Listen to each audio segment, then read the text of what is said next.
వీడి పేరు శ్రీనంద్, నా పేరు అరణి. సో వీడు ఇవాళ ఏంటో కొత్త వర్డ్ యూజ్ చేశాడు, లడ్లో మసాకర్ అంట. అంటే ఏంటో కూడా నాకు తెలియదు, ఇవ్వాలే దాని గురించి విన్నా. ఆల్సో ఆ పేరు కూడా స్ట్రేంజ్గా అనిపించింది.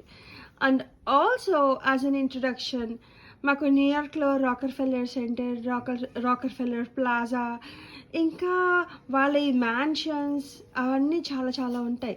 ఆల్సో మేము విలియమ్స్బర్గ్ వెళ్ళినప్పుడు అక్కడ ఒక village he bought it and he made it into A like colonial time village. అక్కడ బ్లాక్ స్మిత్ హౌస్, పౌడర్ చేసే వాళ్ళ హౌస్, న్యూస్ పేపర్ ప్రింట్ చేసే వాళ్ళ హౌస్, లేకపోతే టిన్ అండ్ కాపర్ యూటెన్సిల్స్ని ప్రొడ్యూస్ చేసే వాళ్ళ హౌస్, లేకపోతే విక్స్ని ప్రొడ్యూస్ చేసే వాళ్ళ హౌస్, ఇలా అన్నిటినీ రీక్రియేట్ చేశాడు ఆ విలేజ్లో.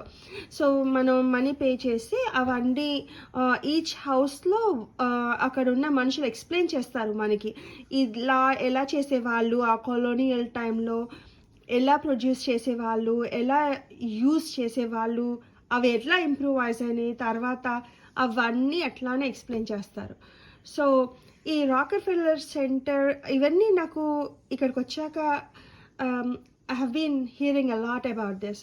బట్ ఈరోజు ఈ అబ్బాయి ఒక స్ట్రేంజ్ థింగ్ చెప్పాడు నాకు. Let us hear. ఏంట్రా చెప్పు, ఏంటి లుడ్లో మసాకరా, లడ్లో మసాకరా, ఏంటి, what is it all about?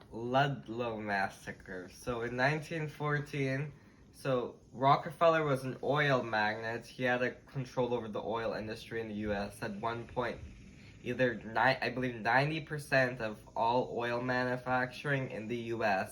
was owned by Rockefeller at one point. He was the first billionaire as well. So అప్పట్లో యుఎస్లో పర్ క్యాపిటల్ ఇన్కమ్ ఎంత ఉండేది, లేకపోతే ఒక ఫ్యామిలీకి ఒక ఇయర్లీ ఇన్కమ్ ఎంత ఉండేది? So this was around the time of Theodore Roosevelt's presidency, and during his presidency, the average family income was about $400 a year. ఆ ఫ్యామిలీ అంతటికి ఒక ఇయర్కి $400 వచ్చాయి. ఆ టైంలో రాకర్ ఫెల్లర్కి ఎంత వెళ్తుండేది? $1 billion. అందరికి సంవత్సరానికి ఫ్యామిలీ మొత్తానికి $400 వచ్చే టైంలో ఈ రాకర్ ఫెల్లర్కి $1 billion నెట్ పడుతుందంట. He did give money to charities and did help people out a little. Okay, అప్పుడు ఏమైంది? So he got his money from the Standard Oil Company, which, like I said, was the company he used to control almost 90% of U.S. oil manufacturing. But eventually, I believe it was Theodore Roosevelt, he said the Standard Oil Company violated the Sherman Antitrust Act, so he forced the Standard Oil Company to be broken up into smaller companies, and one of which was the Colorado Fuel and Iron Company, which was obviously in Colorado. So one of the mines that belonged to the Colorado Fuel and Iron Company was the Ludlow mine. So the workers of the Ludlow mine had like horrible working conditions, and they also got paid very little. Many of the people working there are families, there'd be wives, mothers, children, husbands, fathers, etc. So they wanted better working conditions. So they tried to form a new union, and they tried to also join another union, but the Ludlow mine managers who worked for Rockefeller refused to recognize the union. So then the workers went on strike. They said they wanted to join the union. ఇది ఏ ఇయర్లో? 1914. 1914. Okay. Which was also the first year of World War One. So the workers went on strike. So the managers, with Rockefeller's permission, tried to hire new workers to encourage the striking workers to continue working, and they also tried to hire a private security force to convince the striking workers to start working again. But neither of those worked, and the striking workers were also preventing any work from happening either. And also right now the president's Woodrow Wilson, not Theodore Roosevelt. So, and since they're also preventing work from happening. So with Rockefeller's permission and with the manager's permission, Rockefeller and the mine's managers contacted the governor of Colorado and the federal government, both of which sent the National Guard and federal troops to put down the strike.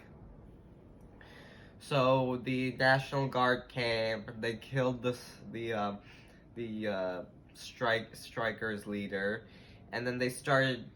Now, first off, in their camp there was a bunch of tents, and there's also little children and such. So then the National Guard started using Maxim guns, which are a type of machine guns, to shoot the camp. So that caused like a panic and stampede. Many people were shot. And then the National Guard came with torches and flamethrowers and set the camp on fire. Many of the women and children hid under these metal containers that went underground. And the following days later, when a railroad person came, he opened one of these metal tents. Inside, he saw the charred, twisted remains of 11 children and 2 women. 11 young children.